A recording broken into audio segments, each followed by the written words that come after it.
السلام علیکم ورحمۃ اللہ وبرکاتہ۔ الحمد للہ وکفى وسلام علی عباده الذین اصطفى اما بعد قال اللہ تعالی اعوذ باللہ من الشیطان الرجیم یا ایہا الذین آمنوا استعینوا بالصبر والصلاة ان اللہ مع الصابرین۔ محترم بزرگوں، دوستوں اور میرے بھائیوں، آج ہم انشاءاللہ صبر کے متعلق بیان کریں گے۔ آئیے معلوم کرتے ہیں کہ صبر کس کو کہتے ہیں۔ صبر سے مراد برداشت کرنا، زبان پر حرف شکایت نہ لانا اور گھبراہٹ و بے چینی اور مایوسی کا اظہار نہ کرنا، اس کو صبر کہتے ہیں۔ اسی طرح علامہ ابن القیم رحمہ اللہ صبر کی 3 قسمیں بیان کیے ہیں۔ اوامر الہی پر ہمیشہ عمل کرتے رہنا، اس کی نواہی سے ہمیشہ پرہیز کرنا اور قضا و قدر پر ناراضگی کا اظہار نہ کرنا۔ محترم سامعین کرام، صبر کی بہت زیادہ اہمیت ہے۔ یہی وجہ ہے کہ اللہ تعالیٰ نے قرآن مجید میں صبر کا تذکرہ 100 سے زیادہ مرتبہ کیا ہے اور مختلف انداز سے اس کی ضرورت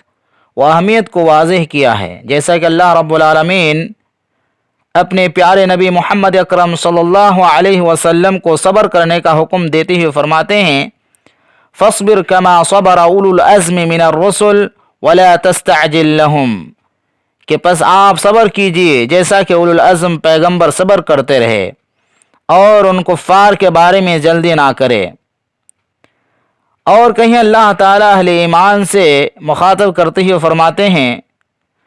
یا ایہا الذین آمنوا اصبروا وصابروا ورابطوا واتقوا اللہ لعلکم تفلحون، کہ ایمان والو صبر کرو، پامردی دکھلاؤ، ہر وقت جہاد کے لیے تیار رہو اور اللہ تعالیٰ سے ڈرتے رہو تاکہ تم کامیابی حاصل کر سکو۔ محترم سامعین کرام، اسی طرح اللہ رب العالمین نماز اور صبر کو ایک ساتھ ذکر کر کے صبر کو بھی اتنا ہی اہم قرار دیتے ہیں جتنی اہم نماز ہے، جیسے کہ اللہ رب العالمین سورہ بقرہ کے اندر فرماتے ہیں وَاسْتَعِینُوا بِالصَّبْرِ وَالصَّلَاةِ، کہ اور نماز، صبر اور نماز کے ذریعے اللہ تعالیٰ سے مدد مانگو۔ پھر اللہ رب العالمین صبر کرنے والوں کو اپنی معیت کا یوں یقین دلاتے ہوئے فرماتے ہیں سورہ بقرہ کے اندر یا ایہا الذین آمنوا استعینوا بالصبر والصلاة ان اللہ مع الصابرین، کہ ایمان والو تم صبر اور نماز کے ذریعے سے اللہ تعالیٰ سے مدد طلب کرو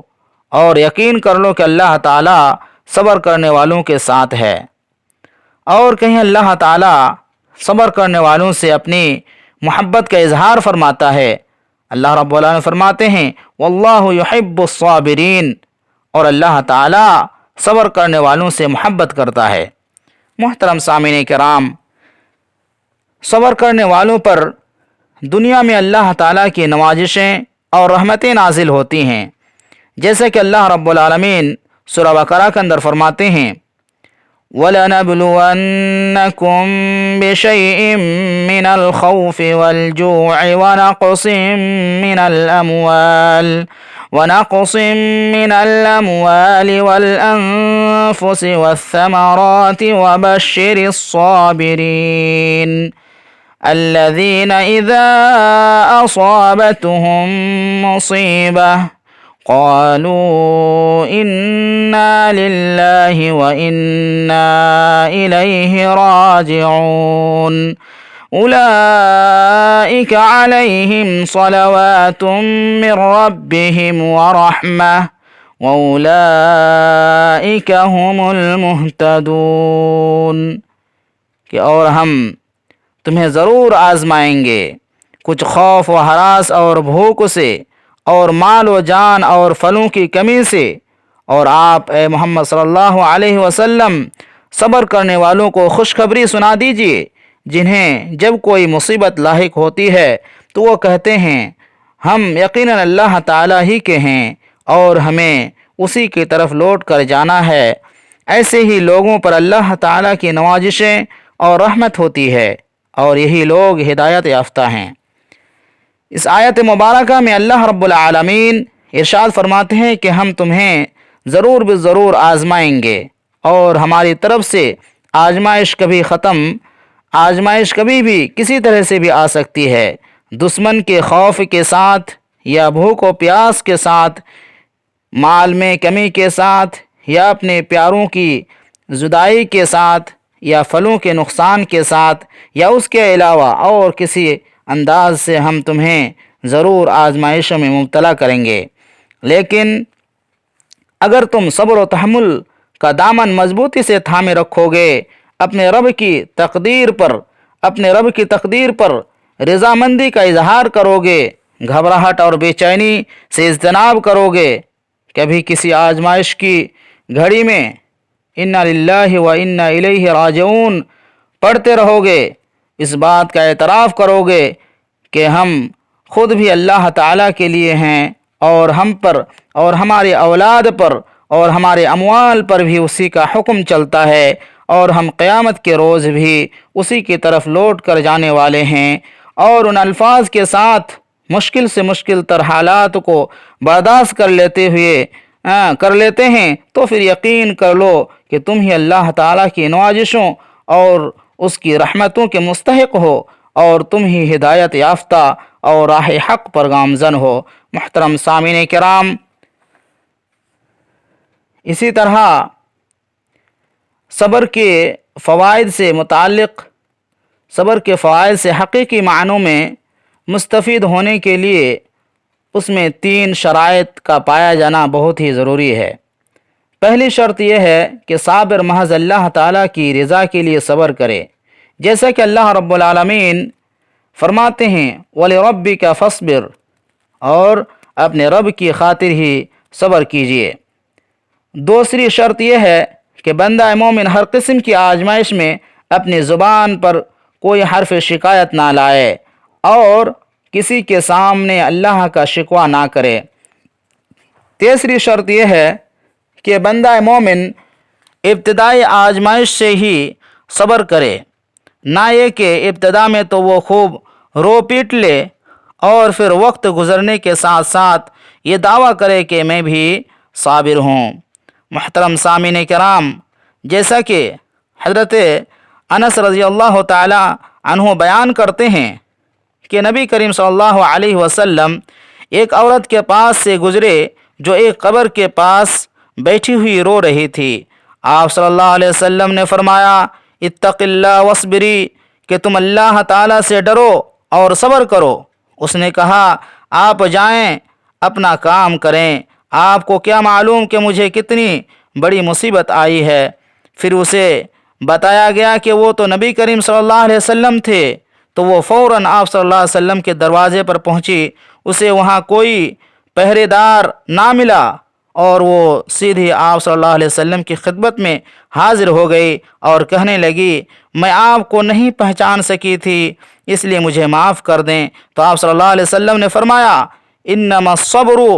عند الصدمۃ الاولی، کہ صبر تو ابتدائے صدمہ میں ہی ہوتا ہے۔ محترم سامعین، تو یہ ہیں 3 شرائط جن کی موجودگی میں ایک صابر صبر کا مکمل اجر و ثواب اور اس کے فوائد حاصل کر سکتے ہیں۔ محترم سامعین کرام،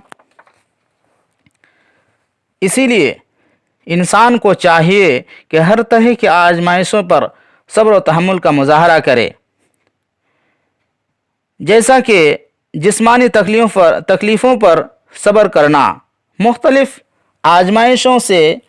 ایک آزمائش جسمانی بیماریوں کی شکل میں آتی ہے۔ نسأل اللہ العفو والعافیۃ فی الدنیا والآخرہ، لہذا جو لوگ اس قسم کی آزمائش میں مبتلا ہوں انہیں بھی صبر و تحمل ہی کرنا چاہیے، جیسا کہ حضرت ایوب علیہ السلام اپنی جسمانی بیماری میں تقریباً 12-13 سال جاری رہے، صبر کرتے رہے، اور اس دوران بار بار بارگاہ الہی سے دعا کرتے رہے، انی مسنی الضر وانت ارحم الراحمین، کہ مجھے بیماری لگ گئی ہے اور تو سب سے بڑا رحم کرنے والا ہے۔ پھر اللہ تعالیٰ نے ان کی دعا قبول کر لی اور انہیں صحت و تندرستی جیسی عظیم نعمت سے نوازے۔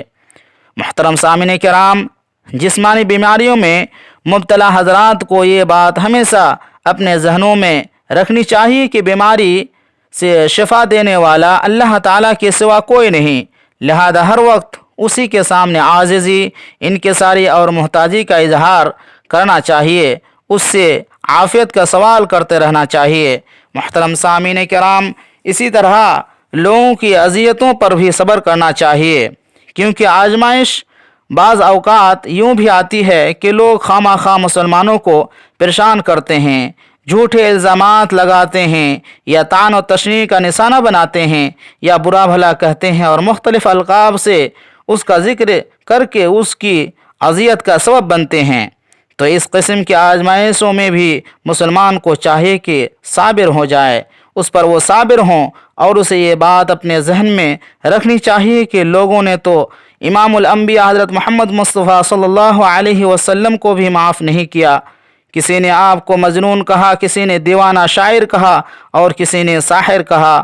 اور زبانی اذیتوں کے علاوہ آپ صلی اللہ علیہ وسلم کو جسمانی اذیتیں بھی پہنچائیں، لیکن آپ صلی اللہ علیہ وسلم نے اللہ تعالیٰ کے اس حکم پر ڈٹے رہے کہ فاصبر علی ما یقولون، کہ آپ ان کی باتوں پر صبر کیجئے، لہذا آپ نے ہمیشہ صبر و تحمل کا مظاہرہ کیا۔ محترم سامعین کرام، اس لیے ہم سب کو بھی چاہیے کہ صبر و تحمل کا مظاہرہ کریں۔ اللہ تعالیٰ سے دعا ہے کہ اللہ تعالیٰ ہم سب کو زبان اور دل اور اعضاء و جوارح کے ذریعے سے صبر و تحمل کرنے کی توفیق عطا فرمائے، آمین۔ والسلام علیکم ورحمۃ اللہ وبرکاتہ۔